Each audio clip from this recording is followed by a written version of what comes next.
في القرآن الكريم. أعوذ بالله من الشيطان الرجيم. بسم الله الرحمن الرحيم.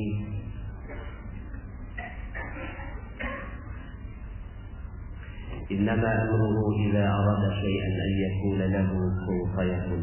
وسبحان الذي بيده ملكوت كل شيء وإليه ترجعون. صدق الله العظيم وصدق رسوله النبي الكريم ونحن على ذلك من الشاهدين ولا حول ولا قوة إلا بالله العلي العظيم. Alhamdulillah, segala puji bagi Allah yang memberikan nikmatnya kepada kita semua hingga di hari yang berkah ini. Allah Subhanahu wa Ta'ala mudahkan kita, langkah kaki kita masuk ke masjid Allah Subhanahu wa Ta'ala. Semoga kehadiran kita di masjid ini menjadi kemuliaan, keberkahan, ketinggian, kejayaan dan hidayah dari Allah Subhanahu wa Ta'ala untuk diri kita, keluarga kita dan masyarakat kita. Amin, amin ya rabbal alamin. Salawat dan salam semoga tercurah dan terlimpah kepada junjungan kita Nabi besar Muhammad sallallahu alaihi wasallam beserta para keluarga, para sahabat dan para pengikutnya hingga yaumil akhir. Bapak Ibu hadirin wal hadirat rahimakumullah. Beberapa hari yang lalu saya baru sampai dari umrah plus Turki. Rencananya 12 hari. Kemudian ternyata ada perubahan jadwal yang dari 12 hari jadinya 11 hari. Beberapa jamaah tentunya merasa amat disayangkan, ya. Wah, sayang, kan harusnya 3 hari di Turki, ya. Jadinya cuma 2 hari. Tapi karena ilmu magnet rezeki, ya, ilmu magnet rezeki semuanya bagus, nggak ada yang nggak bagus, ya. Bagus itu, husnudzan billah, ya. Apapun yang terjadi pasti adalah yang dipilihkan oleh Allah Subhanahu wa Ta'ala, dan yang dipilihkan itu adalah pasti yang terbaik. Dan ternyata 2 hari ini Istanbul kena badai salju. Kena badai salju, ya. Pas persis dimulainya di tanggal 6 dini hari, persis kami take off. Jadi persis kami take off dari bandara, ya. Kemudian sekarang ini terjadi badai salju. Seandainya memang jadwalnya 12 hari, maka saya nggak ada di sini, ya, masih ada di Istanbul, ya, dan masuk ke hotel transit sebagaimana yang dialami oleh jamaah kami Mihrab Qalbi yang dipimpin oleh Ustaz Rosyidin. Dan pastinya itu juga yang terbaik buat jamaah beliau, betul? Ya. Jadi subhanallah, inilah Allah Subhanahu wa Ta'ala mengatur seluruh kehidupan kita dengan kehidupan yang terbaik. Termasuk SPNK naik 3 kali lipat. Betul ya? SPNK naik, TDL naik, BBM naik, insya Allah semuanya naik. Sebagian orang tidak menginginkan hal yang demikian, ya, nggak mau, dan mengatakan bahwa apa yang salah dari kehidupan ini sehingga akhirnya kehidupan jadi berat, kehidupan jadinya tidak ringan, ya, kehidupan jadinya bertambah beban dan seterusnya. Tapi kalau kacamata kita adalah kacamata Allah Subhanahu wa Ta'ala, maka hati tenang aja, ya. Karena semuanya pasti yang terbaik yang Allah Subhanahu wa Ta'ala inginkan buat kita. Walaupun tetap, ya, yang namanya pemimpin yang tidak adil, pemimpin yang tidak memperhatikan rakyatnya, Allah yang maha membalasnya. Cuma urusan kita tetap urusan bersyukur, ya. Urusan kita adalah urusan tetap menikmatinya di detik pertama ketika kita menerima berita, ya. Ketika pertama kali menerima berita bahwa dari 12 hari jadi 11 hari, kemudian sebagian jamaah pastinya tidak menerima. Tapi kemudian ya sekarang lagi rame di grup kami ini kan baru pada pulang, masih pada istirahat, belum belum lepas jet lagnya, ya. Saya kemarin seharian setengah hari ngisi manasik, sekarang jalan lagi ya. Ini kepala masih ini kayaknya masih Turki aja ini. Di detik pertama ketika kita menerima segala sesuatu, maka di situ kekuatan. Di detik pertama, ketika kita mampu mengetahui di detik pertama dan mengetahui hakikat di detik pertama, maka itu adalah sebuah kekuatan seorang mukmin. Bahkan di situ adalah rahasia keajaiban. Ya. Hari ini kan kita akan belajar 7 langkah keajaiban. Ya, 7 langkah keajaiban. Ini belum diupload ya di channel ya. Ini kayaknya ya sudah sekarang aja direkam, gitu kan, terus kemudian nanti diupload di channel. Udah pada masuk channel Telegram semua kan? Alhamdulillah sudah ya. Ya. Saya pun ketika lagi namanya manusia ya, naik turun. Al-imanu yazidu wa yanqus. Iman ini naik turun.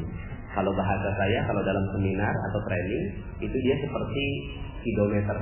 Naik turun. Ya, naik turun. Ya. Nah, ketika lagi turun, saya dengerin Telegram saya. Ya. Dengerin, Masya Allah, naik lagi. Betul ya Bu ya?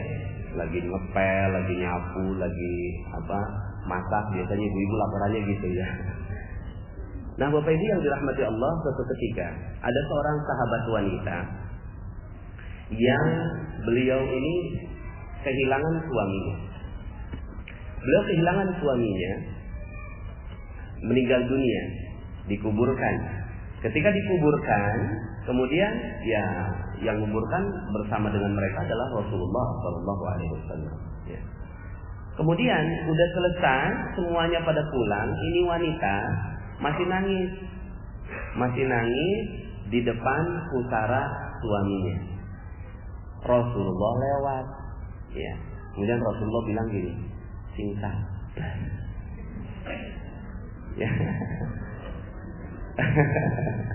Yang sabar. Udah gitu doang, Rasulullah nggak ngomong apa-apa, cuma singkat. Kemudian ini wanita nggak tahu kalau ini yang ngomong Rasulullah. Kemudian akhirnya dia bilang gini, kamu tidak tahu apa yang kurasakan. Biasa begitu ya. Kalau kita lagi mengalami hal yang tidak sederhana, terus kemudian ada yang nasihati kita, kok tahu banget kamu ya. Emang kamu tahu apa yang kurasakan ya? Tapi karena Rasulullah SAW ini ya digituin ya udah Rasulullah ya namanya orang lagi sedih, pergilah Rasulullah SAW. Tapi temennya ngeliat, kok Nabi digituin? Ya, kok Nabi digituin? Langsung datang, kamu tahu nggak itu tuh Nabi? Astagfirullahaladzim, itu Nabi? Nabi, Masya Allah. Yang dukanya langsung hilang sekejap ya, karena kecintaan mereka terhadap Rasulullah melebihi segalanya, maka sedihnya ya pas dibilang itu Nabi langsung hilang. Ya. Langsung lari ke rumahnya Rasulullah SAW minta maaf. Ya Rasulullah, saya minta maaf. Ya nggak apa-apa, kata Rasulullah. Cuma ada cumanya, ya keajaibannya sudah hilang. Padahal saat itu, ya Rasulullah lagi cinta.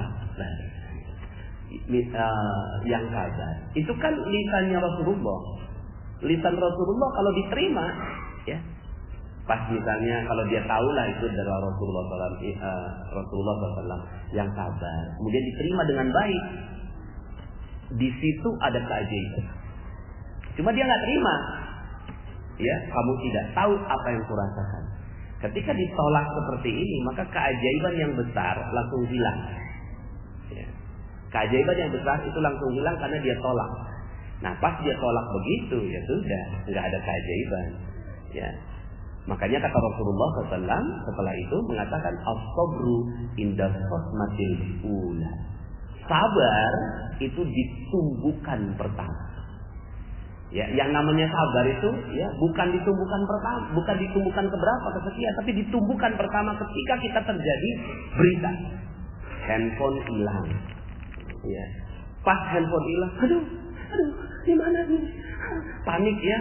Setelah itu ingat materi mana rezeki. Astagfirullah. Setelah sekian lama, baru kemudian dia sadar, ya. Ya nggak apa-apa sih, udah bagus, tapi keajaiban yang besarnya sudah hilang. Jadi kapan terjadinya keajaiban yang sangat-sangat besar itu kesempatannya? Itu bukan pertama. Pas handphone hilang, oke.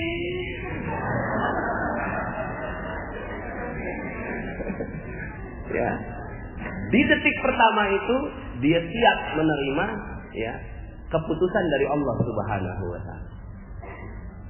Ustaz, ini jamaah, ya, dari 12 hari jadi 11 hari Ustaz. Ya. Dalam hati saya, ini ada yang bisa menerima di detik pertama, ya. Ada yang ada yang tidak bisa menerima, ya. Ya, ada yang minta kompensasi kan, ya. Namanya wajar, ya, namanya juga udah bayar, ya. Kompensasi, alhamdulillah, karena kita ternyata bisa cancel hotelnya, ternyata bisa kita kembalikan. Nah, Bapak Ibu yang dirahmati Allah Subhanahu wa taala, pengetahuan tentang ini ternyata tidak sederhana. Pengetahuan tentang kesabaran di detik pertama ini adalah modal seseorang untuk mendapatkan keajaiban besar dari Allah Subhanahu wa taala. Kalau kita didik terus gitu ya, maka kita akan menjadi manusia yang super, ya. Dan manusia yang super inilah manusia yang, ya, tiap harinya menerima keajaiban demi keajaiban demi keajaiban dari Allah Subhanahu wa taala. Karena, ya, keajaiban ini adalah rezeki yang besar. Kenapa saya sebut keajaiban? Karena dia beyond sunnatullah. Beyond sunnatullah. Ini sunnatullah nih. Ini sunnatullah. Keajaiban itu di atasnya sunnatullah. Keajaiban itu di atasnya sunnatullah. Jadi yang namanya sunnatullah itu kalau kita mendidihkan air di 100 derajat dia mendidih. Itu sunnatullahnya. Pas kita pegang panas itu sunnatullah. Tapi pas kita pegang dingin ini namanya keajaiban. Ya. Seperti yang terjadi pada Nabi Ibrahim alaihi salam. Ya. Maka yang kita inginkan di dalam keajaiban itu melebihi batas sunnatullah. Sunnatullah itu kalau kita melakukan A dapatnya B, sebab akibat. Gitu. Sebab akibat. Ya. Itu sunnatullah. Makanya di dalam dunia barat itu dikenal yang namanya metode penelitian. Ya. Metode penelitian, ada hipotesa dulu, diuji hipotesanya, kemudian diuji lagi sampai kemudian akhirnya kesimpulan. Itu adalah sunnatullah. Sunnatullahnya apa? Ya sunnatullahnya ketika air didinginkan 0 derajat dia membeku, itu sunnatullah. Sunnatullahnya apa? Sunnatullahnya kalau kerja sekian jam dapat UMR. Ya, UMR di Jakarta katakan 3,5 juta. Ini sunnatullah. Tapi ada seorang satpam ternyata, ya, gajinya nggak 3,5, gajinya 15 juta. Dari jalan yang dia nggak paham, dari jalan yang tidak bisa dijelaskan secara logika. Nah, kalau tidak bisa dijelaskan secara logika, ini yang namanya keajaiban. Kok bisa gitu? Nah, kita ini, Bapak Ibu yang dirahmati Allah Subhanahu wa taala, yang ada di depan saya ini manusia ajaib atau manusia biasa? Betul ya? Siap ya? Iya dong, kita manusia ajaib. Ajaibnya gimana? Ajaibnya utang Indonesia 4.000 triliun. Itu sunnatullahnya. Kalau dihitung-hitung, ya, berapa tahun baru bisa lunas? Ya. Kalau dihitung-hitung 4.000 triliun.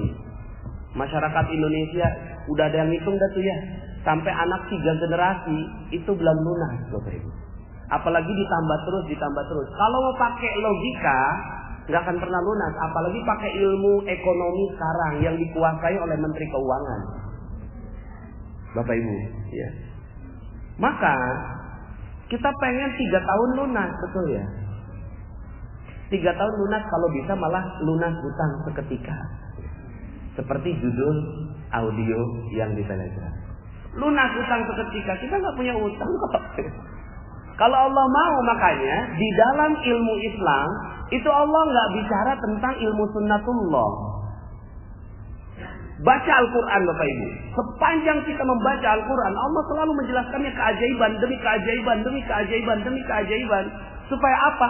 Supaya keajaiban itu menginternalisasi di dalam diri kita. Kok bisa ya? Kok ngepas ya? Pas take off, badai mulai. Kok bisa? Gimana ngejelasin secara logika? Emang saya tahu? Emang Mihrab tahu? Emang travel tahu? Emang penyelenggara dari turnya itu yang di Istanbul tahu kalau akan ada badai? Nggak bisa Bapak Ibu. Ini ada kalau sekarang kan dapat canggih ya, handphonenya ada weather. Di sini nggak ada, ya. Di weather ini suhu Turki itu nggak ada kelihatan kalau akan ada badai. Tiba-tiba badai. Nah ini alhamdulillah jadi cerita, ya. Alhamdulillahnya sekarang malah jadi cerita. Nah ini yang namanya beyond sunnatullah. Makanya kalau Allah katakan innama amruhu idza arada syai'an ay yaqula lahu kun fayakun. Kalau Allah ya innama amruhu idza arada syai'an, sesungguhnya ketika ya Allah menginginkan sesuatu, memerintahkan sesuatu, kalau dia menginginkannya, idza arada syai'an ayyakula lahu kun fayakun. Jadi, maka jadi. Ya udah, begitu aja ilmunya. Nah, sekarang pertanyaannya, itu kan ilmunya Allah, apakah bisa manusia memiliki ilmunya Allah? Enggak bisa. Cuma Allah berkenan memberikan ilmu itu, ya, berkenan memberikan keajaiban itu kepada siapa yang dia kehendakinya setelah dia melalui 7 prosesnya, 7 langkah yang mau kita proses, ya. Mau berproses Bapak Ibu? Nah, kalau kita mau maka, ya, kalau seandainya ini Bapak Ibu yang dirahmati Allah Subhanahu wa taala, kita jalankan dengan baik, dahsyat. Tiap hari kita dapat keajaiban. Ajaib aja hidup kita. Kok bisa ya? Kok bisa ya? Ya. Seperti misalnya gini ya. Sebenarnya kita nih hidup keajaiban itu udah setiap hari.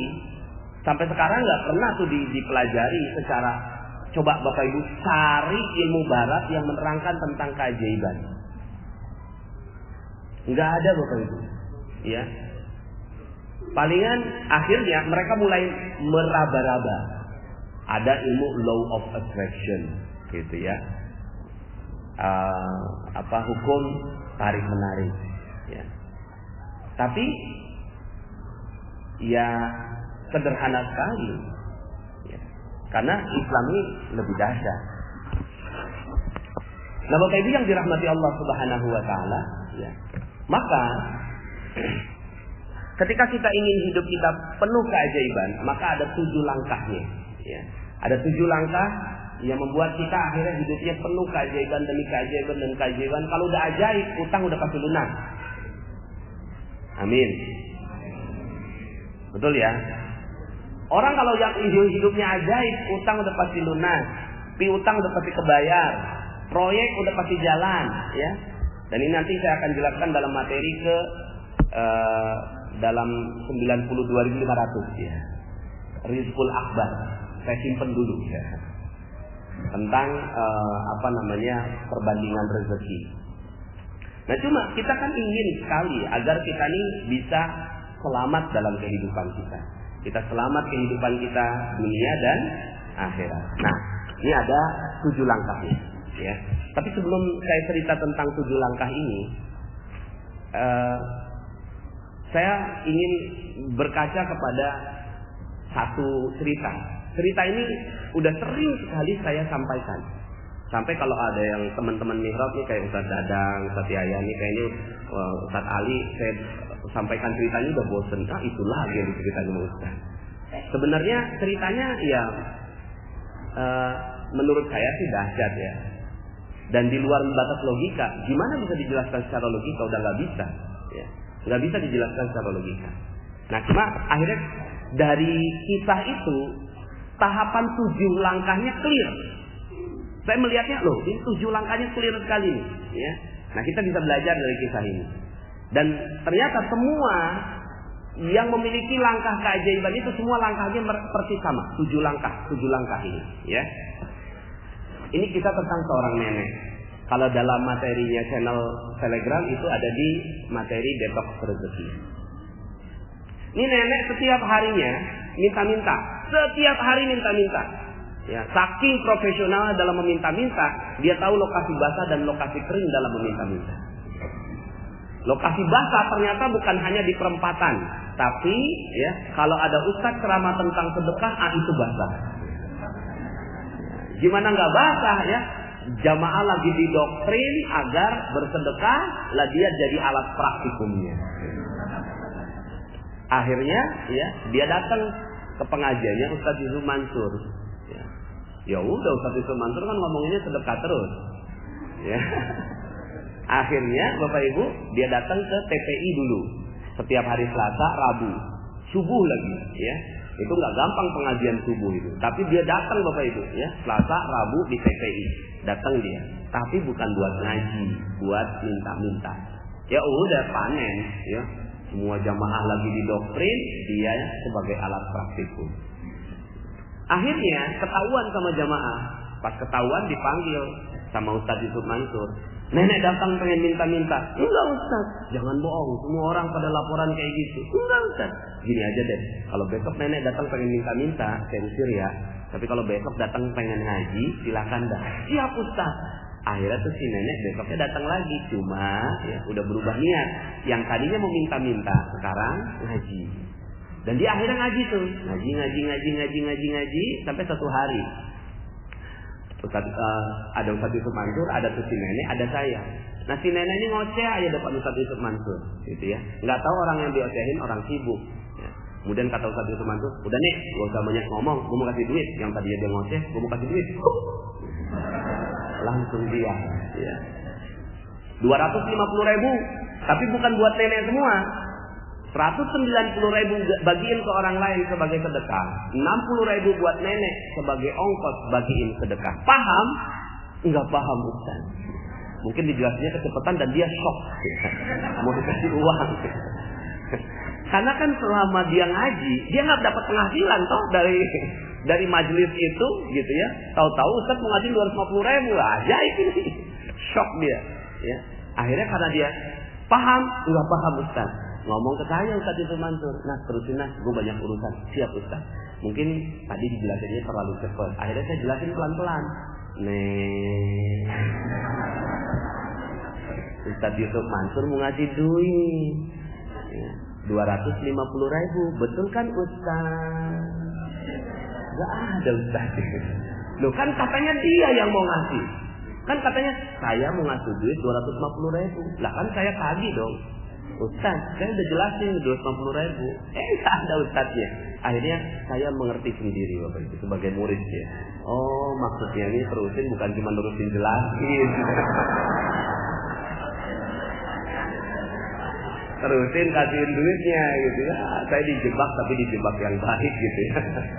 Keluarlah dompet saya ada duit 300.000. Nenek, duit 300.000. Tapi bukan buat nenek semua. 240.000 bagiin ke orang lain sebagai sedekah, 60.000 buat nenek sebagai ongkos bagiin sedekah. Paham? Paham Ustaz. Cepet banget pahamnya. Karena orang kalau dijelasin ada duit itu cepet paham. Kalau nggak ada duitnya abstrak. Ya. Paham Ustaz. Ya, akhirnya 2 minggu kemudian saya ketemu si nenek lagi. Nangis tuh si nenek. Subhanallah Ustaz, alhamdulillah Ustaz. Ada apa nih? Coba cerita. Iya tuh Ustaz, duitnya udah saya tukerin duit-duit kecil, 2.000, 5.000, 10.000. Tapi karena temennya banyak peminta-minta, akhirnya cepet habis. Ya, sampai kemudian setelah habis, ada 3 orang yang datang. Nek, bagi sedekah kok saya nggak kebagian?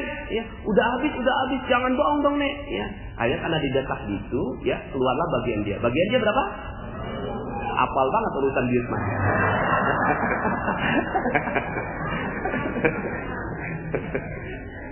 Enggak ya, bercanda ya. Keluar 10.000. Bagi 3 ya, udah habis. Ya. Bagi 3 akhirnya ya udah selesai.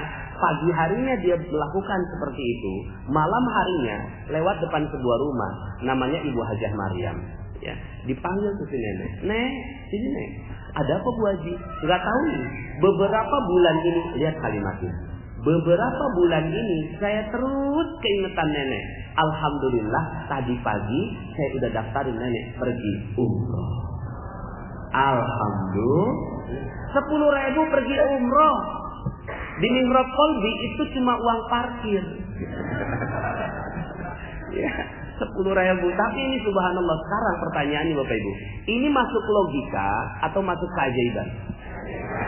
Itu maksud saya. Ini beyond sunnatullah namanya. Yang namanya sunnatullah, orang mau pergi umroh, bagaimana caranya? Ngumpulin uang, ya kan? Kemudian doa, terus kemudian masukin ke rekening, pelan-pelan dikumpulin, bekerja keras, ya terus sampai akhirnya uangnya cukup. Berapa sih uangnya pergi? 25 juta. Oh ya udah, kalau dia ngumpulin 1 juta tiap bulan, 25 bulan dia pergi. Ini namanya sunnatullah. Tapi kalau di luar sunnatullah, ini namanya keajaiban. Dan Islam adalah agama yang di atas sunnatullah. Jadi kalau seandainya ya, Masya Allah nih, agama ini dijalankan dengan baik, kira-kira Indonesia jadi negara maju dalam 3 tahun, 5 tahun, siap nggak Bapak Ibu? Bisa nggak kira-kira? Kalau Allah mau bisa. Makanya nggak usah bicara tentang hal yang mustahil, bicara tentang invasi, ya Inggris waktu itu, ya Bung Tomo, ya udah yang diajak adalah bakul-bakul nasi, ya. Kemudian pekerja-pekerja kasar, buru-buru, ya tukang-tukang beca, ayo semuanya bangkit. Dia nggak ngajak orang-orang yang nggak paham keajaiban. Ya, dia ajak orang-orang rakyat biasa yang mau menerima keajaiban dan benar-benar keajaiban. Ya. Gimana bisa bambu runcing ngelawan? Ya. Inggris yang saat itu benar-benar menjadi negara adidaya. Nah, Bapak Ibu yang dirahmati Allah, kita belajar dari sejarah si nenek itu. Ada 7 langkah yang ternyata dilakukan dengan jelas oleh sang nenek. 1, langkah pertama, ya, langkah pertama si nenek berperisai. Ya, si nenek berperisai. Ya, berperisai. Jadi ini langkah pertama sebuah keajaiban. Sebuah keajaiban terjadi. Ini Allah yang atur udah semua. Berperisai. Berperisai itu maksudnya rezeki itu datangnya seperti air bah. Rezeki itu datangnya seperti air bah. Ada orang yang dapat dan ada orang yang dapatnya lebih banyak. Ada nggak orang yang nggak dapat kalau seandainya airnya turunnya dari atas? Nggak mungkin. Semua pasti dapat. Oh alhamdulillah, baru dapat kabar Ustaz Rosyidin bisa berangkat. Alhamdulillah. Ya mudah-mudahan karena doa-doa kita tadi. Amin. Ya, amin. Nah ini ya Bapak Ibu yang dirahmati Allah, rezeki itu datangnya seperti air bah. Cuma ada orang yang nggak dapat. Siapa mereka yang nggak dapat? Bukannya kita nggak dapat, tapi karena ada orang yang pakai perisainya. Dia pasang perisainya sampai akhirnya, ya setiap air datang, dia pasang perisai, air datang, dia pasang perisai, maka akhirnya dia nggak dapat air. Ya, dia pasang perisainya. Kalaupun dapat air itu nyepret, itulah UMR itu. Gitu, itu UMR. Takdirnya orang Islam, ya, takdirnya manusia itu nggak dapat ya UMR ya, harusnya takdirnya itu berlimpah ruah, minimal 5 miliar per bulan lah. Percaya nggak 5 miliar per bulan? Percaya ya? Ya. Gimana caranya? 7 langkah ini ya. 1, setiap orang berperisai. Kullu bani Adam khata'un wa khairul khata'at tawwabun. Setiap bani Adam, setiap anak Adam itu berperisai, berdosa. Maka perisainya ini adalah dosa. Perisai ini adalah dosa. Ya. Sederhana sekali. Kalau kita mau dapat rezeki sederhana, perisainya dihilangkan. Langkah kedua nanti. Nah, Langkah pertamanya setiap orang berperisai. Makanya dakwahnya nabi-nabi sederhana, masuk di nomor 1 ini. Kamu tuh berperisai, lepaskan perisainya. Sederhana. Dalam Al-Quran, dalam surat Nuh ayat 10, ya, Allah Subhanahu wa Ta'ala berfirman tentang ceritanya Nabi Nuh. Nabi Nuh ini dakwah 950 tahun, gak ada yang mau ngikutin. Inni da'utu qaumi lailan wa nahara. Ya. Inni da'utu qaumi lailan wa nahara, falam yazidhum du'ai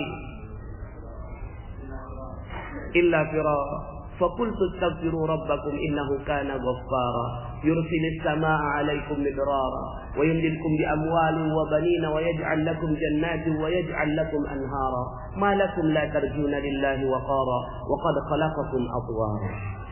Ya. Ini curhatnya Nabi Nuh. Saking dakwahnya enggak tanggepin Bapak Ibu. Masya Allah ya. Ini Masya Allah, kita bersyukur sekali ini pengajian banyak kayak gini nih. Nabi Nuh ngaji nggak ada, yang datang gajah gitu, siapa monyet gitu, ya kan, di kitanya begitu ya. Masya Allah ya. Apa sih yang didakwahkan? Emang kamu ngomong apa, kata Allah tuh ya? Emang kamu ngomong apa sampai orang nggak mau ngikutin dakwah kamu? Aku ngomongnya gini ya Allah. Faqultu astaghfiru rabbakum. Aku minta mereka untuk minta ampun kepada Allah, kepada Rabb kalian.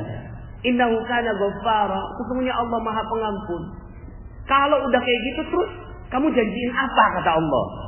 Aku janjinya gini ya Allah. Yursilis samaa'a 'alaikum midrara. Akan ditambahkan, diturunkan rezeki yang berlimpah dari air, ya, hujan yang lebat turun ke bawah, ya. Wa yumditkum bi amwalin wa banin, dan akan ditambahkan harta. Nabi Nuh itu tidak mengatakan wa yumditkum bil khairat, tidak. Wa yumditkum bi amwal. Akan ditambahkan harta-harta. Wa banin, dan anak, mungkin anak biologis, anak keturunan, anak perusahaan, anak cabang, ya kan? Anak kucing. Wa yumditkum bi amwalin wa banin wa yaj'al lakum jannatin, dan akan diberikan kepada kalian kebun-kebun. Wa yaj'al lakum anhara, kebun itu kalian enggak sirami, siapa yang sirami? Allah yang akan siramin pakai sungai-sungainya. Masya Allah. Itu yang dijanjikan. Ya. Ya kata Allah, ya benar dakwahnya udah. Dakwahnya udah benar. Ya. Tapi masalah hidayah ya urusan Allah. Ya. Maka dakwahnya Nabi Nuh agar minta supaya perisainya dihilangkan. Nah, perisainya sang nenek itu minta-minta. Dia minta-minta, setiap hari minta-minta. Nah, cuma yang namanya orang berperisai enggak sadar kalau dia berperisai. Namanya orang berdosa, dia kadang enggak sadar kalau dia berdosa, padahal itu dosa. Nah, makanya kita kalau mau ajaib, mulai dari sekarang coba teliti tentang dosa-dosa kita. Jangan sampai ada yang kita pikir bukan dosa, tapi malah itu yang menyebabkan keajaiban tidak terjadi pada kehidupan kita. Nah, si nenek ini bersyukur karena tahapan kedua dilalui, yaitu menyadari akan perisainya. Jadi menyadari perisai, yang satu, tahapan satunya berperisai. Tahapan keduanya menyadari akan perisainya. Nah, cuma dalam prosesnya si nenek ini, dia dibantu oleh Allah Subhanahu wa Ta'ala dengan jamaah yang ngelapor. Ada jamaah yang ngelapor, gitu ya, ke ustaz. Ustaz manggil tuh si nenek, ngomelin, gitu ya. Nah, dalam tahapan ini ada dua jenis orang. Satu, yang mau terima kalau dia dilaporin. Yang mau terima kalau dia punya salah. Yang mau terima kalau dia punya dosa. Atau golongan yang kedua, dia nggak terima. Nggak terima kalau dia ya ditegur. Nggak terima kalau dia dikasih tahu. Nggak terima kalau dia gitu ya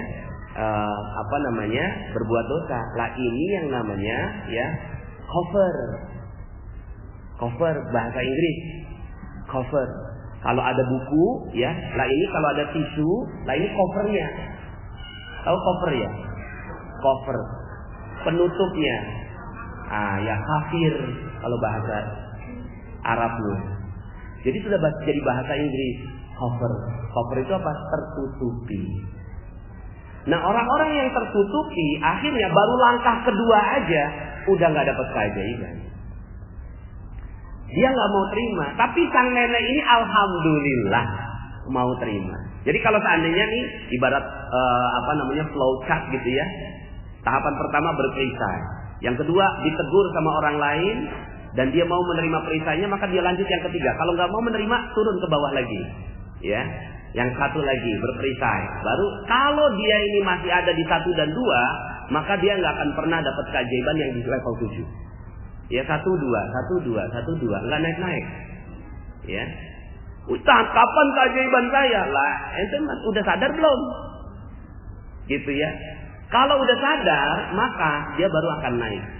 Nah, cuma memang yang namanya sadar dari dosa ini nggak gampang. Sadar dari dosa ini, Masya Allah, apa salah saya? Emangnya saya ya nggak berhak itu ngomelin suami saya? Kan suami saya selingkuh. Wajar nggak Ustaz kalau saya marah sama dia? Wajar nggak? Ya. Wajar kan Ustaz?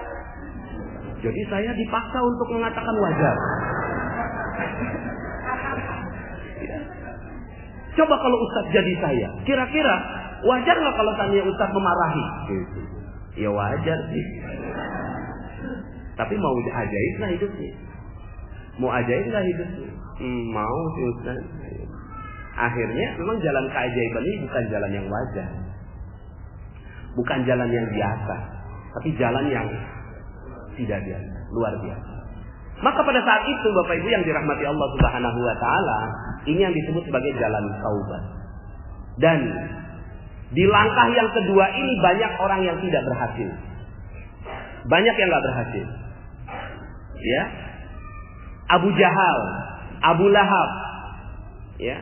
Ini adalah orang-orang yang nggak berhasil. Dikasih tahu, yang ngasih tahu siapa? Keponakannya. Akhlaknya bagaimana keponakannya itu? Akhlaknya mulia sekali, dipercaya. Gelarnya apa? Al-Amin. Dikatakan bahwa ada la ilaha illallah. Mau percaya nggak? Nggak percaya. Akhirnya apa terjadi? Baru langkah kedua aja udah nggak terjadi keajaiban. Tapi ada orang-orang seperti Umar bin Khattab radhiyallahu anhu yang sadarnya itu ya setelah didoakan oleh Rasulullah sallallahu alaihi wasallam. Baru kemudian akhirnya dia sadar ketika membaca surat Toha. Ya. Ada Khalid bin Walid yang setelah mengalahkan Rasulullah SAW di perang Uhud, baru kemudian dia sadar. Setelah mengalahkan, menang, ya, Rasulullah kalah gitu kan? Yang memenangkan peperangan siapa? Khalid bin Walid. Ya. Mestinya dapat lencana kepahlawanan dari kafir Quraisy, tapi setelah itu guncang dadanya. Kok setelah saya memenangkan peperangan ini, setelah saya memenangkan Rasulullah, hati saya nggak kuat. Ada apa dalam hati saya? Akhirnya dia bertanya. Pas dia bertanya, akhirnya dia sadar, Masya Allah, sadar akan kesalahan. Nah, ya, makanya dalam materi magnet rezeki di Telegram itu sudah 34 audio. Itu banyak yang kita sampaikan tentang perisai-perisai. Betul ya Bapak Ibu ya? Perisai-perisai. Salah satu perisainya adalah kata. Ya, kata aja jadi perisai. Karena kata adalah doa. Jangankan kata, pikiran aja doa, maka kata-kata ini doa. Kita jalanan ada macet, kita bilang, "Oh, jalanannya macet." Itu jadi doa. Akhirnya macet seluruh hidup kita. Ya. Macet rezekinya, macet jodohnya, macet kebahagiaannya, macet, segalanya macet. Terus gimana dong? Ganti dengan apa? Penuh. Ya. Nah, ini perisai. Jadi sadar dulu perisainya. Kalau udah sadar, oh iya. Nah, ketika oh iyanya ini, dia mau melangkah yang ketiga. Yang ketiga adalah, nah ini yang gak gampang. Ya, langkah ketiga ini gak gampang Bapak Ibu. Tapi kalau dia mau masuk, ya, ke langkah yang ketiga ini, maka dia akan siap menerima. Tapi ini baru langkah ketiga. Padahal keajaiban itu di nomor 7. Nabi Yunus alaihissalam nggak mau nerima. Saya nabi, Tugas saya nyampaikan wahyu. Tapi ini semuanya pada nggak mau denger. Ya udah aku tinggalin aja, tinggalin. Dan dia nggak ngerasa itu dosa. Dia nggak ngerasa itu sebagai sebuah perintah. Ditinggalin, pas ditinggalin apa yang terjadi? Yang terjadi Allah paksa dia masuk ke yang ketiga. Apa itu yang ketiga? Masuk goa keajaiban. Ya, nomor 3 ini masuk goa keajaiban. Makanya kemarin saya menyampaikan materi goa keajaiban ini di 3 tempat, ya, di Raudhah, ya, kemudian di kamar hotel saya supaya konsentrasi, sama yang ketiga di Multazam, ya, di arah Multazam, agar mudah-mudahan ini bisa menjadi keajaiban untuk Anda semua. Amin ya rabbal alamin. Nomor 3 ini merendahkan diri. Merendahkan diri serendah-rendahnya masuk ke dalam goa. Ya. Makanya goa ini itu dijadikan sebagai kurikulum dalam pendidikan Islam. Al-Kahfi dibaca setiap minggu. Setiap hari Jumat baca ulang, ya, baca ulang. Ujungnya apa? Al-Kahfi. Ujungnya adalah, ya, Zulkarnain, raja yang menguasai timur sampai barat. Itu ujung dari surat Al-Kahfi. Ya, bacakan. Ujungnya apa? Kisah tentang Zulkarnain. Ya. Tentang wa yas'alunaka 'an Zulkarnain. Dan kalian bertanya tentang Zulkarnain. Dia menguasai antara timur dan barat. Artinya apa? Kekuasaannya, kerajaannya itu dari timur sampai barat. Ya. Mau nggak kekayaan timur sampai barat, Bapak? Mau ya, insya Allah. Ya. Jadi buktinya ada kok. Tidak ada kerajaan terbaik sepanjang sejarah. Ya, misalnya begini ya, Ustadz Dadang bikin perusahaan. Kemudian Ustadz Dadang bikin perusahaan. Terus kemudian sukses. Diteruskan ke anaknya. Sukses. Diteruskan ke cucunya. Sukses. Diteruskan ke cicitnya. Sukses. Diteruskan ke canggahnya. Sukses. Diteruskan ke apa setelah canggah? Terus sampai 36 generasi. Perusahaannya berkembang dan menguasai seluruh dunia. Kira-kira Ustadz Dadang hebat nggak? Hebat apa super hebat? Super hebat apa super maha dahsyat hebatnya? Bapak Ibu, itulah kerajaan Turki Utsmani. Kerajaan Turki Utsmani, seorang raja namanya Utsman, ya. Saya lupa binnya siapa, di atasnya bin Sulaimani. Utsman bin, ya, ini nama Turki. Kemudian di atasnya nama Islam, Sulaimani, gitu ya. Kemudian dia punya 36 generasi yang semuanya jadi sultan dan menguasai seluruh dunia. Ya, tidak ada kerajaan sebesar itu selain Ottoman, berkuasa 600 tahun. Gitu. Dan kerajaan siapa? Kerajaan Islam. Ya. Maka mungkin nggak setiap orang dari sini jadi satu Utsman. Mungkin nggak Bapak Ibu? Mungkin. Yang penting kita mau merendahkan diri. Kuncinya masuk ke dalam goa. Kuncinya nomor 3, masuk ke dalam goa. Nah, si nenek ini goanya apa? Goanya ngaji. Yang pertama dia minta-minta. Yang kedua ditegur. Coba kalau seandainya dia nggak mau melalui yang ketiga, Bapak Ibu, apa yang terjadi? Dia tersinggung. Pas ditegur sama Ustadz Yusuf Mansur, nenek minta-minta. Enggak Ustaz. Besok kalau mau ngaji silakan, tapi kalau mau minta-minta silakan pergi. Kalau ada gengsi di sini, nggak merendahkan diri, apa yang terjadi? Si nenek ini akan bilang, emangnya cuma lu doang tempat yang bisa bikin gue kaya? Masih banyak tempat yang bisa gue mintain. Begitu ya. Seandainya, ya. Tapi Masya Allah, ini si nenek mau lolos dari yang ketiga. Akhirnya dia merendahkan dirinya dan masuk ke dalam goa. Goanya apa? Goanya ngaji. Akhirnya dia ngaji. Lah ini goa kita, Masya Allah. Ini orang-orang yang nggak mau merendahkan diri, nggak mungkin masuk sini. Orang-orang yang nggak mau, yang meminta ilmu kepada Allah Subhanahu Wa Taala nggak mau masuk sini. Ya. Saya bisa kok dapat ilmu dari yang lainnya. Saya bisa kok. Sekarang kan online, saya bisa googling, apapun bisa googling sekarang. Ya. Maka kalau Anda masuk ke sini, Masya Allah, mudah-mudahan ini udah masuk nomor 3. Amin. Nah, sekarang kita masuk nomor 4. Nomor 4-nya lebih tidak mudah. Setelah udah masuk rendah diri, ya, rendah hati. Jadi pertama tuh rendah hati dulu. Rendah hati dulu. Setiap kita berhadapan dengan orang tuh rendah hati. Kita bukan siapa-siapa. Aduh, siapa sih kita? Masya Allah, tulang cuma dibungkus sama kulit aja. Ya. Terus kemudian kalau mati ya cuma bercampur tanah. Ya. Kemudian makan ulet. Itu aja kok kita ini. Makanya apa sih yang kita bisa sombongin kepada orang lain? Makanya rendah hati. Setelah itu rendah diri. Rendah dirinya di hadapan siapa? Di hadapan Allah. Di hadapan Allah rendah diri. Maka setiap sholat gitu ya, itu kita rendah diri kita ya. Nah ini pembahasannya, silahkan dengerin Goa Keajaiban dan materi-materi yang lainnya. Nomor yang keempat, menghadapi detoksifikasi. Menghadapi detoksifikasi.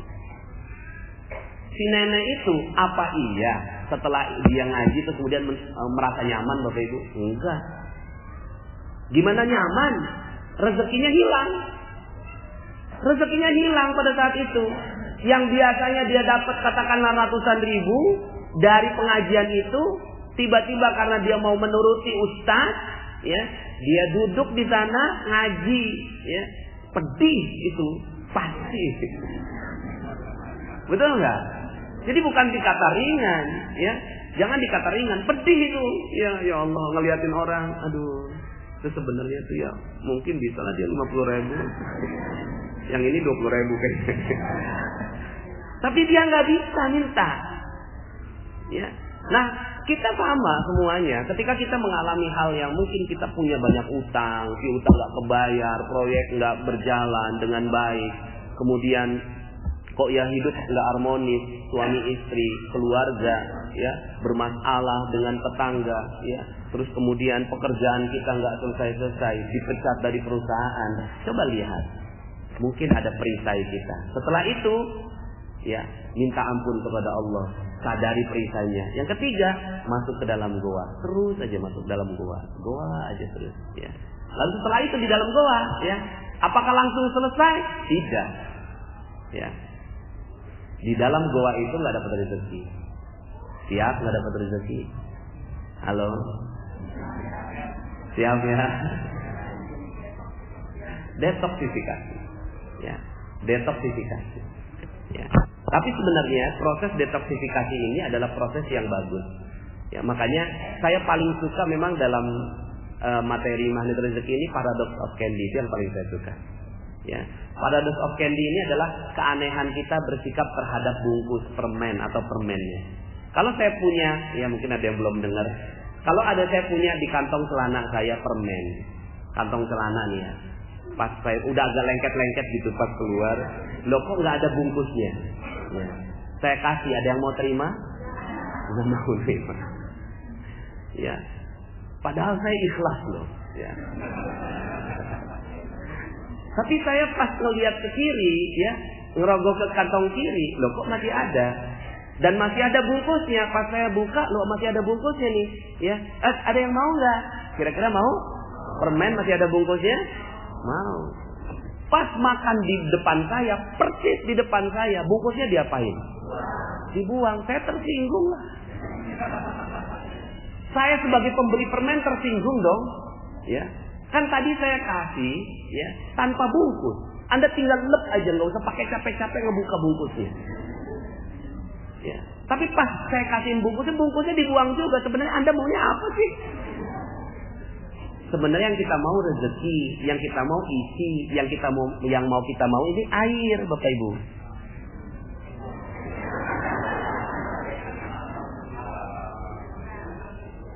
Alhamdulillah. Tapi apakah mungkin Ustadz Dadang ngasih saya, Ustadz perlu minum? Iya. Coba dongakan mulutnya. Apa mungkin seperti itu? Nggak mungkin. Maka Ustadz Dadang kasihin tempat yang bagus. Sudahlah pakai ini lagi. Nggak butuh saja. Nggak butuh ya. Cuma kayaknya kok bagus ya. Supaya nggak masuk debu Ustaz. Ya. Lah ini yang namanya bungkus. Bungkusnya kita nggak butuh, tapi tidak mungkin ada rezeki datang tanpa bungkus. Maka tahapan yang keempat ini penting. Tahapan keempat adalah menikmati detoksifikasi, menikmati bungkus-bungkus rezekinya. Handphone hilang di kesempatan pertama. Oke. Bungkus permen. Ya. Seandainya kita mampu, ya kayak seperti sekarang ini Ustaz Rosyidin 2 hari Bapak Ibu, 2 hari di Istanbul, saya bisa rasakan itu karena tas bagasinya kan nggak ada, cuma tas cabin. Tas cabin itu nggak cukup untuk mengganti baju. Dia 2 baju itu size A, size B, ya kan? Ya. Kemudian waktunya juga terbatas. Beliau akhirnya mungkin ke Madinahnya terbatas, ke Mekahnya terbatas. Kalau nggak sabar pada saat itu, apa yang terjadi? Nggak dapat rezeki sama sekali. Tapi ketika mampu menikmati rezekinya, oh ini detox. Oh mungkin dulu kita pernah bikin orang delay, nah sekarang Allah bikin kita delay. Oh mungkin ya dulu saya pernah bikin orang tertahan uangnya sama kita, lah sekarang Allah bikin kita tertahan. Oke deh, saya terima apapun yang Allah inginkan untuk saya. Kalau ini yang terjadi, maka sudah. Jadi nikmati aja detoxnya. Jadi Indonesia ini lagi ngalami detox Bapak Ibu. Ya, lagi ngalami detox. Subhanallah, ya. Ya. Al-Maidah 21. Wah, itu detox itu Masya Allah. Detoxnya indah sekali. Kalau ada yang mampu menikmati detox ini, termasuk STNK naik 3 kali lipat itu detox. Ya. Nah si ibu ini ya, si nenek ini detoxnya apa? Detoxnya adalah dia nggak dapat rezeki pada saat dia dalam gua. Maka siap-siap kalau kita mau dapetin keajaiban, masuk gua dan nggak dapat rezeki. Mungkin saat itu dihina orang. Mungkin saat itu ya kita ya hilang kemuliaan kita sama sekali. Harga diri hilang. Mobil mungkin harus dijual. Rumah mungkin harus dijual. Istri mungkin dipulangkan ke rumah orang tuanya. Ya. Ya. Mungkin mertua akhirnya ya ngejelek-jelekin. Mungkin kita dilaporkan polisi. Mungkin kita dimasukkan ke dalam penjara. Mungkin ya kita ditinggalkan oleh semua orang. Mungkin kita sedang mendapatkan penyakit yang akhirnya semua orang nggak mau deketin kita. Lepra, TBC. Ya. Seperti yang terjadi pada Nabi Ayub. Mungkin, nah ini semuanya mengalami detox. Nah cuma kan kita nggak siap. Kita maunya apa? Hidupnya seperti sinetron. Indah, naik terus ya. Ya. Nah maka kalau seandainya kita mau melalui yang nomor 4 ini, Masya Allah. Nomor 3 aja nggak gampang. Nomor 4 lebih dalam lagi. Makanya Syekh Abdul Qadir Jailani pernah beliau mengatakan begini, aku lalui jalan sholat dan aku rasakan betapa panjang jalan sholat itu. Dan karena aku ya bukan orang yang sempurna, maka aku belum bisa menemui Allah dengan jalan sholat. Lalu aku tempuh jalan puasa, berpayah-payah puasa, tapi ternyata karena ketidaksempurnaan aku, maka aku tidak menemui Allah melalui jalan puasa. Lalu aku tempuh jalan sedekah. Karena ketidaksempurnaanku, maka aku merasa jalan sedekah ini panjang luar biasa. Dan aku belum bertemu Allah. Lalu Allah berikan kepada aku kenikmatan jalan penghinaan dari orang lain. Dan aku rasakan betapa dekat jalan itu menuju Allah. Dia dihina orang, dibilang orang gila. Ya. Dan ya udah hina. Seperti juga dalam kisah tentang seorang sufi wanita yang sangat-sangat terkenal. Namanya Robi'ah Al-Adawiyah. Hina sekali, rendah sekali. Tapi kemudian dalam kehinaannya itu, dia berinteraksi dengan Allah Subhanahu wa Ta'ala. Rasulullah SAW ya, dihina 3,5 tahun masuk goa. Setelah masuk goa, keluar ya, dihina selama 13 tahun. Dan ini adalah proses detoxnya. Detox untuk mendapatkan keajaiban. Karena permata, berlian itu memang ditempa dengan berbagai macam musibah, ujian, panas, sampai kemudian akhirnya jadi berlian yang indah. Tapi struktur kimianya antara pensil ya, tengah-tengahnya itu ada karbonnya. Pensil kalau dipatahin gampang nggak Bapak Ibu? Kira-kira satu tangan bisa patahin? Coba sekarang patahin berlian Bapak Ibu. Bisa patahin berlian? Nggak bisa. Karena berlian telah melalui proses detoksnya. Sementara karbon dia tidak melalui proses detoks. Ya. Nah sekarang pertanyaannya, Anda mau jadi orang yang seperti apa? Jenis karbon atau jenis diamond? Diamond insyaallah. Nomor 5, ya. Nomor 5 nih. Nomor 5 diberi isi permen tapi isi yang kecil gitu. Diberi ujian.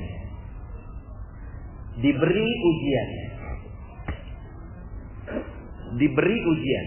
Nomor 5. Jadi udah detox nih, udah detox Allah kasih ya. Tes. Pas tes kalau sana lolos ke yang berikutnya, kalau nggak lolos itu balik lagi ya. Balik lagi. Ujiannya apa? Ujiannya tes kejujuran. Si nenek ini dikasih uang 250.000 mau satu Yusuf Mansur yang ternyata abstrak dan saya yang akhirnya mewujudkannya. 300.000 itu saya nggak kenal tuh si nenek. Kita cuma akadnya lisan, dikasih 300.000. Terus kemudian setelah itu ya, tuh si nenek, ya kan saya nggak tahu. Maka interaksi dia dengan Allah Subhanahu Wa Taala ini adalah ujian buat dia. Ujiannya apa? Ujiannya apakah dia mau mengasihi ke orang lain atau diambil sendiri semuanya. Kalau diambil sendiri semuanya, siapa yang tahu? Saya ngelihat nggak? Enggak. Tapi Allah ngelihat. Ya. Tapi si nenek ini berhasil. Dia lolos ujian. Dan lolos ujian ini, masya Allah, ya.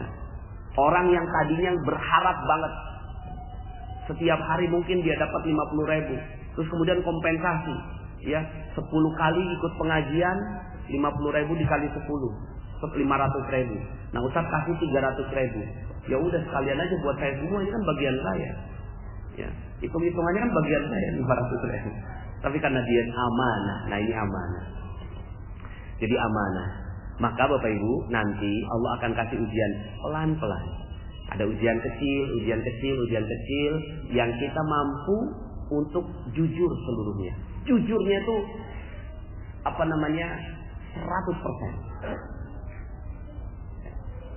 Inna sidqa yahdi ilal birr. Sesungguhnya kejujuran itu mengajak kepada kebaikan. Wa innal birra yahdi ilal jannah. Sesungguhnya kebaikan ini mengarahkan kepada surga. Nah, Bapak Ibu yang dirahmati Allah, maka nomor 5 ini enggak sederhana. Nomor 5 ini kita akan menghadapi mungkin proyek yang akhirnya kita pas lagi mau ngerjain, tiba-tiba susu anak harus diprioritaskan. Terus kemudian kita bilang mungkin ada yang bisa kita ambil sedikit, orang kan nggak lihat, ya. Terus kemudian kita kasih ke susu anak. Maka langsung tuh yang tadinya nomor 5 balik lagi ke nomor 1. Ya. Yang tadi udah mau dapat keajaiban nih, nomor 5 nih, ya. Balik lagi ke nomor 1. Gitu. Terus kemudian mungkin pas kita jalan nemuin dompet. Subhanallah, dompet. Pas dibuka isinya persis nilai yang kita butuhkan. Terus kemudian kita lihat KTP-nya. Dalam hati, siapa tahu nih dia mau ngasih hadiah buat saya. Maka datang deh ke rumah orangnya. Ini udah jujur bukan? Jujur. Tapi tidak memenuhi syarat untuk naik level ke nomor 6. Datang ke sana tuh. Pas datang ke sana, terus kemudian dikasih, ya. Terus pas sudah dikasih, ya. Dikembalikan dompetnya. Ini nih saya mau kasihin hadiah buat kamu. Maaf. Saya nggak pantas kayaknya untuk menerimanya. Tolong. Saya lagi proses detox. Udah dengar channel Telegram kan? Pergi aja langsung. Kenapa? Karena itu ujian. Ujian berharap pada manusia. Ujian berharap pada manusia. Dan ini bagus sebenarnya, ini cuma daftar isi sebenarnya. Ya, karena ujiannya banyak sekali. Ya, ujiannya banyak sekali. Karena gini Bapak Ibu, ada dua jenis cleaning service. Ada dua jenis cleaning service. Cleaning service A, ya, cleaning service A ini, ya, itu dia dipanggil sama staff. Mas, sini mas. Ada apa Bu? Tolong dong beliin gado-gado. Sebentar ya Bu. Saya ngepel dulu. Pas udah selesai ngepel, ya mana Bu uangnya? Tapi sebelum saya terima uangnya, Ibu tahu kan kalau job desk saya itu kan ngepel. Ngebeliin gado-gado itu kan bukan job desk saya. Jadi Ibu paham kan apa yang saya maksud? Kira-kira Anda ngedengar kalimat kayak gitu, dia berharap dapat tip gitu loh. Tapi diingetin, jangan sampai lupa tip saya. Kira-kira ngedengar yang kayak gitu nih, ya. Anda sebenarnya pengen nggak ngasih tips buat dia? Enggak, itu dia. Ini kita baru dari manusia ke manusia, udah nggak mau. Tapi ada cleaning service jenis B. Mas, sini mas. Ada apa Bu? Tolong dong beliin gado-gado. Siap Bu. Mau yang pedasnya level berapa? 0 sampai 10. Langsung dia cepat beliin, balik ya. Bu, ini yang karetnya 1 level sekian, karetnya 2 level sekian, karetnya 3 level sekian. Lah ini silakan. Mas, bentar mas. Saya mau kasih tips. Aduh, maaf Bu, jangan Bu. Tolong Bu, jangan. Kan Ibu tahu job desk saya kan ngepel. Gado-gado itu, beliin gado-gado bukan job desk saya. Maka yang halal pada saya adalah yang ngepel. Ngebeliin gado-gado ini nggak halal buat saya Bu. Kalau tipsnya saya terima, karena ini saya ingin memberikan kebaikan buat Ibu. Tolong jangan berikan saya. Saya lagi detox. Udah dengar channel Telegram kan? Masya Allah Bapak Ibu. Kira-kira nih kalau Anda yang ngorder beli gado-gado, pas makan gado-gadonya rasanya gimana? Kok dia nggak mau terima ya? Betul ya? Kok dia nggak terima? Ini yang namanya nanti dalam audio yang setelah membernya 95.000 itu namanya resonansi rezeki. Resonansi rezeki nih Bapak Ibu, ya. Yang mikirin rezekinya bukan kita, tapi orang lain. Ya, orang lain yang mikirin rezekinya kepada kita. Nggak terima kan? Wah, saya nggak terima. Kamu pernah nggak minta beliin gado-gado sama si A? Pernah. Dia nerima nggak uang tipsnya? Enggak. Bener-bener ya. Ya. Kamu juga? Iya. Wah, kita nggak terima. Lapor bos. Bos, kita mau lapor. Kenapa? Itu cleaning service itu tuh. Masa dia nggak mau terima tips? Loh, saya juga. Kata si bos. Terus apa yang kalian inginkan? Kita nggak terima bos. Jangan sampai dia cuma jadi cleaning service di sini. Jadiin staff bos. Akhirnya yang mikirin untuk jadi staff siapa? Orang lain. Akhirnya naik nih. Dipanggil. Mas, coba sini mas. Kamu ijazahnya apa sebenarnya? Ijazahnya S1 Pak. Loh, kok kamu mau jadi cleaning service? Loh, itu rezeki yang saya terima sekarang Pak. Maka saya syukuri dan itu yang halal buat saya. Terus kamu sebenarnya maunya apa? Ya saya nggak mau apa-apa Pak. Karena rezeki saya sudah berlimpah ruah. Dan ya, kalaupun seandainya ada orang-orang yang mau minta tolong sama saya, maka itu amal bakti saya buat mereka. Kamu udah begitu ya? Ya mau gimana lagi Pak? Karena rezeki sudah begitu berlimpah. Ya. Gini, semua orang nggak mau kamu jadi cleaning service, kamu harus jadi staff. Kalau itu yang Bapak mau?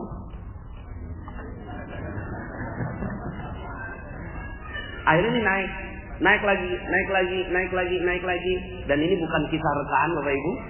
Ini kisahnya Pak Hotman Jet Arifin almarhum. Beliau adalah seorang yang jadi cleaning service di Citibank dan menjadi vice president di perusahaan yang sama. Ternyata ketika ditanya rahasianya, dia melalui level 5 berhasil gitu ya, dan level 6 berhasil. Level 6-nya apa? Level 6-nya ya, dia memuliakan dan membahagiakan orang lain. Nomor 6 ini terumbu karang. Nomor 6 ini terumbu karang. Jadi ya kalau ada yang sudah pernah mendengarkan materi terumbu karang juga materi favorit saya. Ya, terumbu karang adalah materi favorit saya. Jadi Allah titip rezeki. Ya, Allah titip rezeki kepada hewan, Allah titip rezekinya. Ya, nggak mungkin Allah kasih rezeki langsung kepada jerapah di pucuk-pucuk pohon, kepada monyet di pohon pisang, kepada ikan di terumbu karang. Maka kalau ditanya, hei ikan, di mana rezeki kamu? Di mana Allah titip rezeki kamu? Langsung dia jawab, di terumbu karang. Gitu. Hei jerapah, di mana rezeki kamu dititip sama Allah? Di pucuk-pucuk pohon. Ya. Kemudian kira-kira nih, coba ajak si ikan. Hei ikan, yuk kita hancurkan. Ya, terumbu karang. Ya nggak mau. Itu kan rezeki saya. Akhirnya emang tidak ada ikan yang menghancurkan terumbu karang, jerapah yang menghancurkan pucuk pohon, ya, nggak ada yang mau. Tapi, ya, manusia ketika ditanya, saya sebelum menyampaikan materi ini saya survei dulu ke banyak masjid, ke banyak orang yang saya tanya, kira-kira menurut kamu di mana dititip rezeki manusia?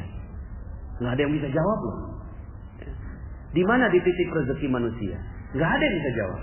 Ada yang jawabnya di mana-mana, saking di mana-mananya nggak fokus, nggak dapat. Di bank, di tambang, di proyek, di bos, di pimpinan, bukan. Rezeki Allah dititip di kemuliaan dan kebahagiaan orang lain. Itu rezeki Allah. Dititip di kemuliaan dan kebahagiaan orang lain. Ketika orang lain mulia dan bahagia karena kita, maka rezeki pasti mengalir dan Allah akan titip rezeki itu. Ya. Nah sekarang pertanyaannya, kalau tadi tuh ya, ikan kan nggak ngancurin terumbu karang, monyet nggak ngancurin pohon pisang, tapi ada nggak manusia yang menyakiti perasaan manusia lain? Kenapa coba? Karena dia nggak tahu di situ letak rezekinya. Kalau dia tahu di situ letak rezekinya, mau nggak dia sakiti orang, Bapak Ibu? Mau nggak dia sakiti hati istri? Mau nggak istri nyakiti hati suami? Mau nggak gitu ya kita nyakiti hati perasaannya bencong? Ya saya seringkalinya saya tarik ke yang sangat drastis Bapak Ibu. Misalnya kita lagi naik mobil, kemudian di sebelah kiri kita itu jam 12 malam Ustaz Dadang, diketok-ketok. Pas kita lihat bencong di Taman Lawang. Tok, abang.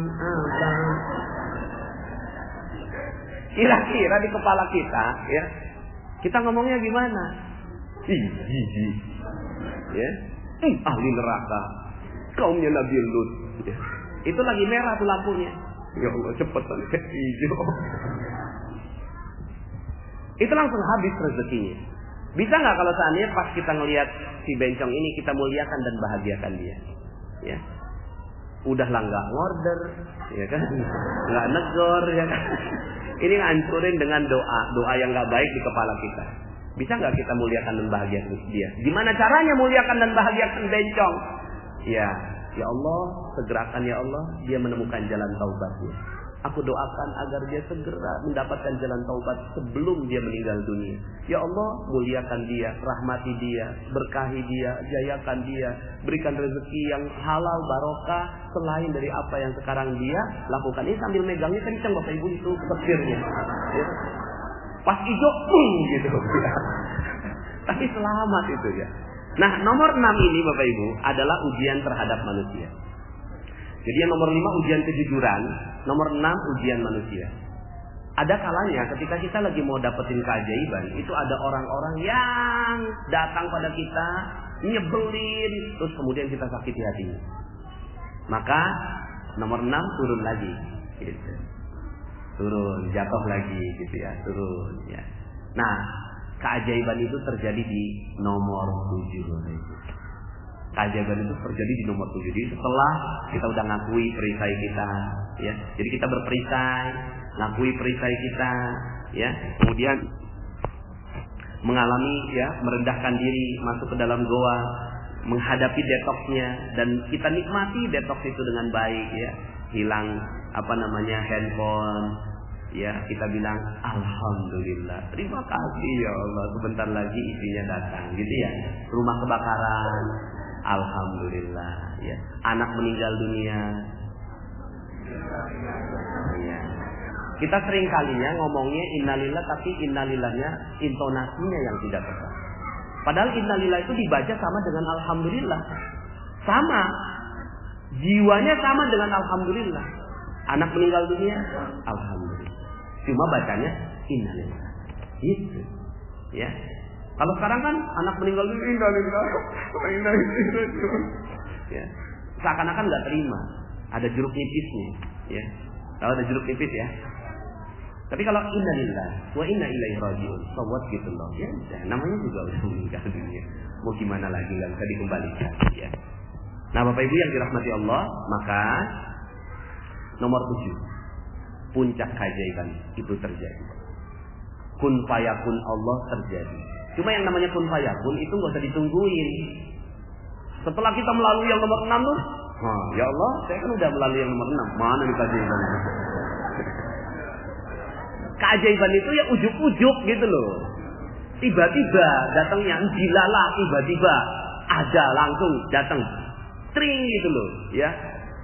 Subhanallah, ya. Baru setelah itu kita pikir, oh karena kita sudah melalui prosesnya, maka Allah memberikan keajaiban buat kita. Jadi ini 7 langkahnya, ya. Jadi 7 langkah yang kalau kita jalankan dengan baik, ya. Dan sebenarnya ya di antara 7 langkah ini, ya, materi-materinya magnet rezeki itu saling mendukung satu sama lain untuk memudahkan. Nah, ini untuk membuat rangkaian ceritanya, ya. Jadi rangkaian ceritanya, ya, setelah kita menyadari akan dosa-dosa kita. Kalau itu lolos, naik ke atas lagi, lolos, naik ke atas lagi. Tapi sambilan misalnya katakanlah sepanjang perjalanan kita, ya, kita muliakan dan bahagiakan orang lain aja. Terumbu karang aja dijagain, masya Allah, ya. Kemarin itu saya agak terpacu ketika membaca review ekonomi Indonesia.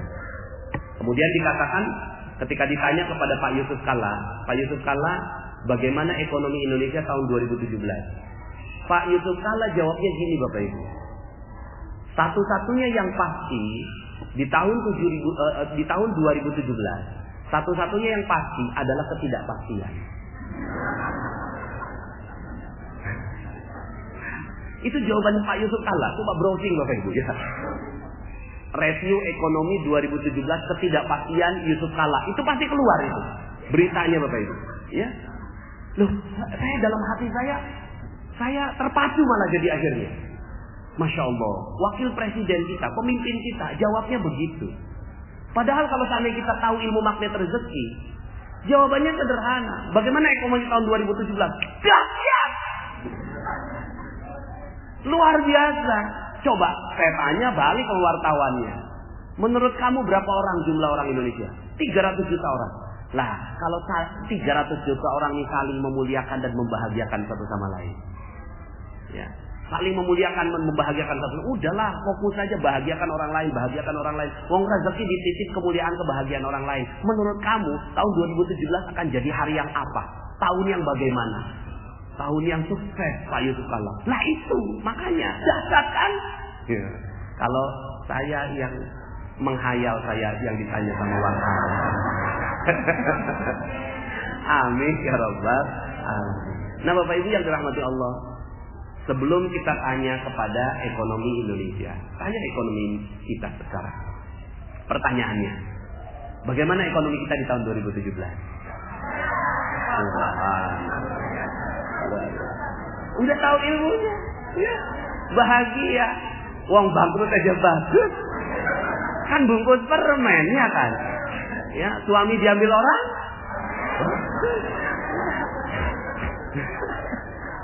Ya.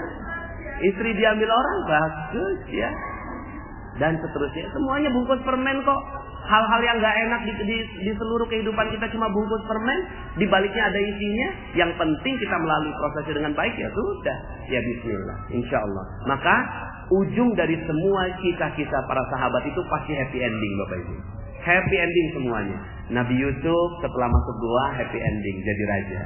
Ya, Nabi Musa setelah melalui Firaun di belah lautan muncul negara Palestina, ya. Kemudian Nabi Yunus setelah ditelan di dalam laut, kemudian setelah paus, kemudian beliau berdakwah kembali, ya. Rasulullah SAW, ya, ini adalah kabar positifnya, ya. Umat Islam menyebar di seluruh dunia. Cuma ada satu nabi, Bapak Ibu, yang happy endingnya itu ditahan, ya. Nabi Isa alaihissalam. Nabi Isa alaihissalam itu belum happy ending, Bapak Ibu, ya. Kenapa? Karena Allah angkat beliau. Wa ma qataluhu wa ma salabuhu walakin subbiha lahum. Dia tidak dibunuh, tidak disalib, ya, tapi dia disamarkan dengan wajah orang yang di sekitarnya, lalu kemudian dia disalib. Allah mengangkat Nabi Isa, sekarang masih ada beliau di sisi Allah Subhanahu wa taala. Happy endingnya kapan? Nanti di ujung zaman beliau diturunkan lagi. Intinya, ya, sekarang goanya lama sekali Nabi Isa ini.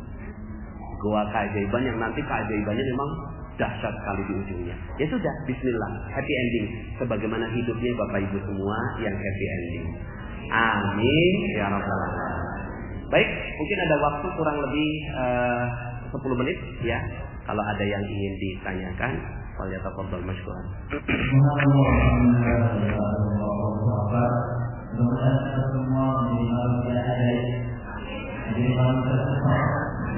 Jadi hamba yang luar biasa tempat ada di betul dengan Allah Subhanahu.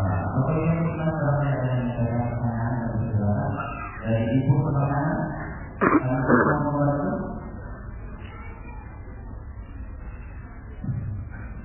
Udah belum? Ada mikro enggak?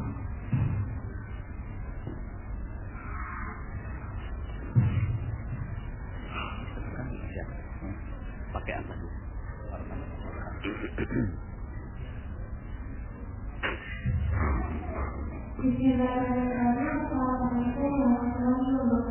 Waalaikumsalam warahmatullahi wabarakatuh. Sebelumnya, saya ditanyakan, karena sebagai itu dua kebaikan, misalnya singkong. Nah, itu gimana caranya kita memperbaikinya? Kadang-kadang kita udah baiknya, mau ingkar, mau Allah. Tapi kalau dibandingnya, itu juga jadi pembaikannya. Takutnya kan hitungannya ya. Nah, itu gimana cara kita memperbaiki kita supaya amalan singkong tadi jadi pahala di wilayah Allah, supaya masalahnya itu Assalamualaikum. Ya, yang jelas ini, setiap amalan yang ditujukan agar dipuji orang itu tidak menimbulkan keajaiban. Rezeki hilang. Jadi ketika kita bersedekah, terus kemudian kita senang orang lain memuji kita, lihat dong saya ini, ya. Maka ya udah, kita nggak dapat imbalannya, nggak dapat imbalan yang setimpal dari Allah Subhanahu wa taala. Dan Allah senang kok kita minta imbalan, Allah senang. Ya, Allah senang sekali minta imbalan. Apa kita minta imbalan kepada Allah Subhanahu wa taala. Cuma mintanya ke Allah gitu ya. Pas sedekah, pas itu langsung coba luruskan niat. Ya Allah, kalau seandainya ini yang terjadi, maka habis gitu ya. Enggak dapat apa-apa saya ini gitu ya. Maka pahami itu dulu. Pahami tentang ilmu rezeki dan keajaiban, bahwa segala yang ditujukan untuk Allah maka akan dibalas oleh Allah Subhanahu wa taala. Segala yang ditujukan buat manusia akhirnya dibalas oleh manusia. Kira-kira manusia itu bisa balas apa buat kita? Enggak ada. Mereka enggak bisa balas apa-apa. Maka ya memang betul-betul kita mengobati ria itu ada dua. Satu, ilmu. Jadi tambahkan ilmunya. Semakin ilmunya nambah, insya Allah keikhlasannya itu akan muncul. Yang kedua, kebiasaan. Jadi memang mungkin awalnya ikhlasnya 1, tapi ulangi lagi mungkin nambah jadi 2, ulangi lagi nambah jadi 3, ulangi lagi nambah jadi 4 dan seterusnya. Sama seperti anak kita ketika awal mula gambar. Ketika awal mula menggambar, dia tunjukin kemana-mana. Tapi makin lama orang liatin gambar dia, malu, jangan diliatin dulu, ya kan? Jangan dilihat dan seterusnya. Nah, sama dengan kita. Awalnya mungkin keikhlasannya cuma satu, tapi makin lama makin naik. Jadi dua, satu ilmu, yang kedua pembiasaan. Itu aja, gitu ya. Nggak ada yang lain. Ya, ilmunya apa? Ilmunya adalah ketika kita, ya ilmunya sih semua ilmu agama itu akan menambah keikhlasan. Semua ilmu agama, ya, akan menambah keikhlasan. Ya, tinggal kita pahami bahwa dia ada orang yang bilang gini, Ustaz, saya pondok kenapa males ya, gitu ya. Saya jawabnya gini, terusin aja malesnya. Terusin aja malesnya. Palingan cuma dampaknya aja nanti hidup kamunya nggak akan pernah ada keajaiban, rezeki kamu seret gitu kan, habis ditipu orang gitu. Saya ituin gitu ya. Oh gitu ya Ustaz. Ya udah makanya jangan malas gitu. Akhirnya karena kita tahu dampaknya. Kenapa kita sedekah? Iya, karena kita nggak tahu dampaknya. Coba tahu dampaknya. Ketika tahu dampaknya, masya Allah, ya. Ketika kita tahu dampaknya, maka kita nggak mau. Makanya itu ilmu, ya. Tambahin lagi ilmunya mudah-mudahan dengan materi mana rezeki bertambahlah keilmuan kita kepada Allah Subhanahu Wa Taala.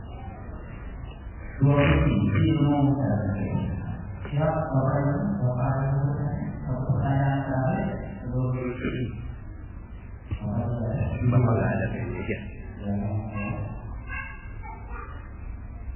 Setelah ini kita akan mengikhwan dan juga menjelaskan pertama dari Rasulullah yang cukup ada sama Allah. Nanti di akhir nanti Allah. Waalaikumsalam warahmatullahi wabarakatuh.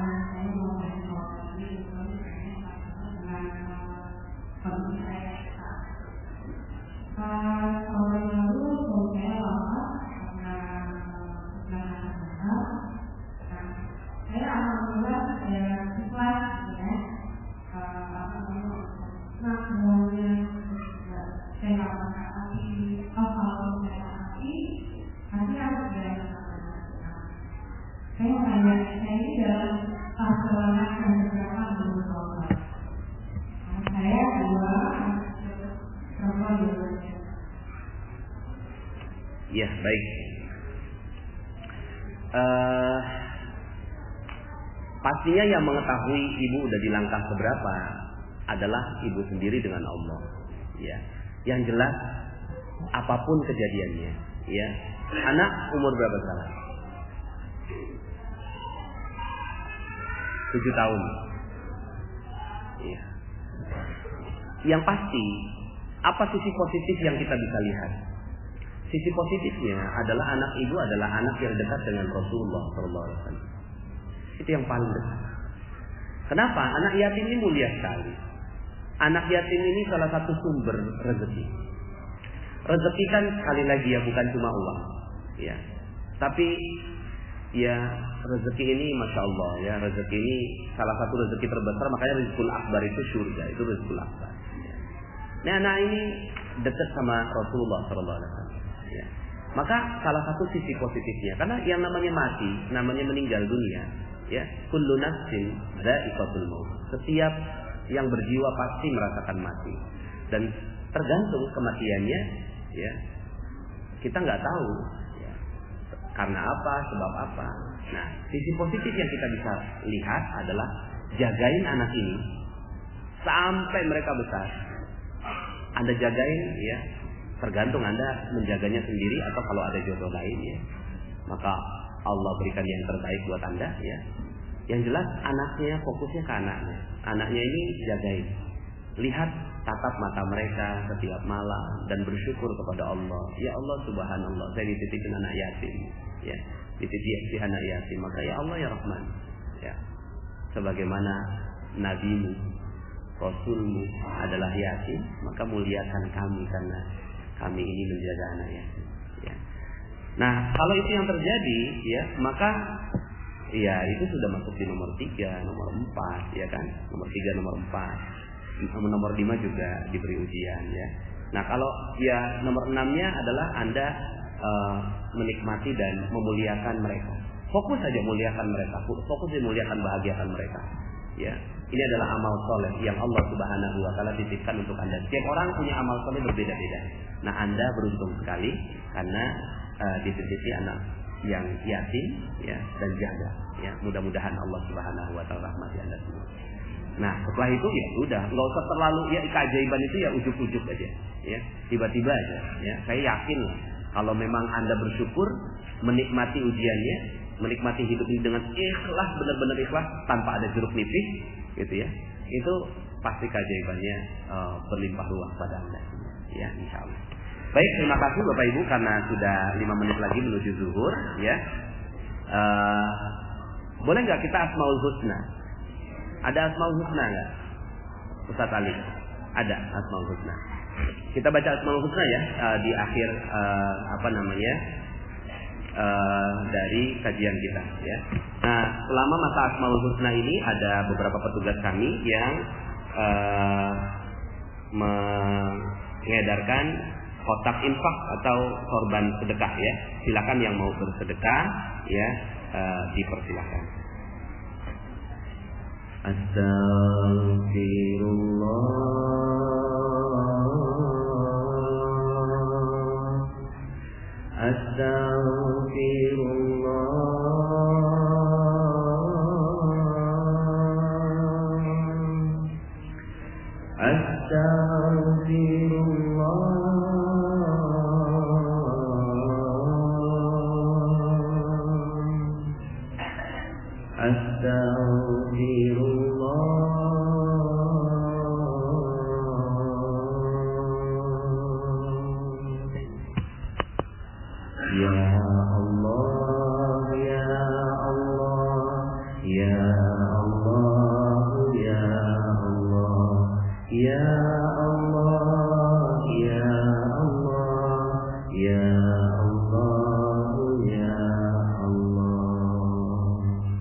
Ya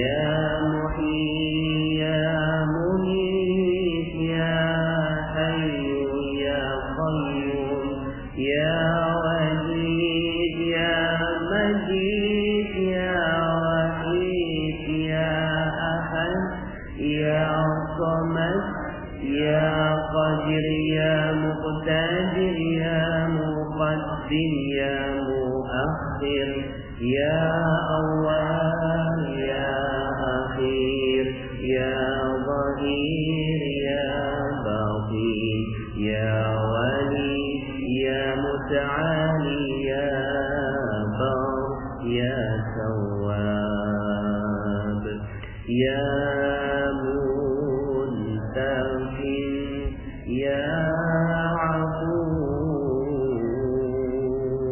يا رؤوف يا مالك الملك يا ذو الجلال والإكرام